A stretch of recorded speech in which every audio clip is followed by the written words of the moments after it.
হাসরের ময়দানে আল্লাহ তাআলা এক গুনাহগার বান্দাকে, জাহান্নামী বান্দাকে জান্নাতে দিবেন এই কারণে, সে ঘুমের মধ্যে আল্লাহকে একবার নাম ধরে ডাকার কারণে।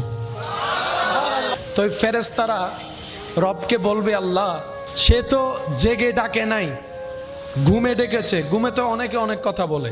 ফেরেশতাদের প্রশ্ন, আল্লাহ সে তো জাহান্নামী, গুনার হিসাব অনেক বড়, সব তেমন, কিন্তু রবের চাওয়া হচ্ছে তাকে জান্নাতে দেওয়া। তো যিনি আইন বানান তিনি কখনো আইন ভঙ্গ করলে মানায়? রব তো আইনের মধ্যে একদম আহকামুল হাকিমিন। তো রব বলবে, ফেরেশতা জেগে ডাকুক আর ঘুমে ডাকুক, আমাকেই তো ডাকছে। আমার বান্দা ঘুমের মধ্যে আমাকে ডেকেছে, এটা আমার পছন্দ হয়েছে, তার একবার ডাক আমি কবুল করেছি, সেটাকে এক পাল্লায় রাখ, সারা জীবনের গুনাহ আল্লাহ অন্য পাল্লায় রাখ। ফেরেশতারা যখন দেখবে ওই অবচেতন মনে একবার রব ডাকাটাই সওয়াব বাড়ি হয়ে যাবে। তো রবের চাওয়া বান্দা কোথায় যাক? রব তো এত দয়াবান, মুসা নবীর একটা গুনাহগার উম্মত কুকুরকে পানি খাওয়াইছে, আল্লাহ সারা জীবনের গুনাহ মাফ করে দিয়েছে। আপনি তো শানওয়ালা নবীর শানওয়ালা উম্মত, আপনি তো ইমামুল আম্বিয়া নবীর উম্মত, আপনি তো রাহমাতুল লিল আলামিন নবীর উম্মত, আপনি তো ইন্না আতাইনাকাল কাউসার ওয়ালা নবীর উম্মত, আপনি তো ওয়ামা আরসালনাকা ইল্লা রাহমাতাল লিল আলামিন ওয়ালা নবীর উম্মত।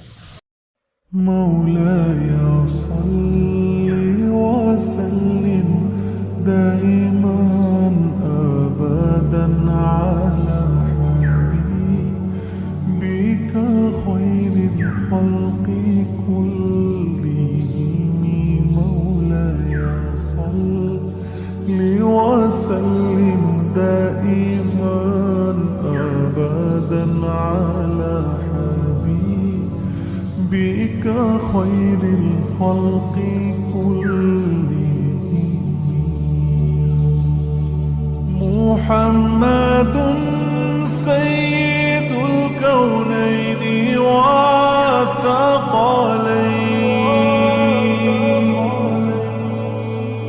محمد سيد الكونين والثقلين والفريقين من عرب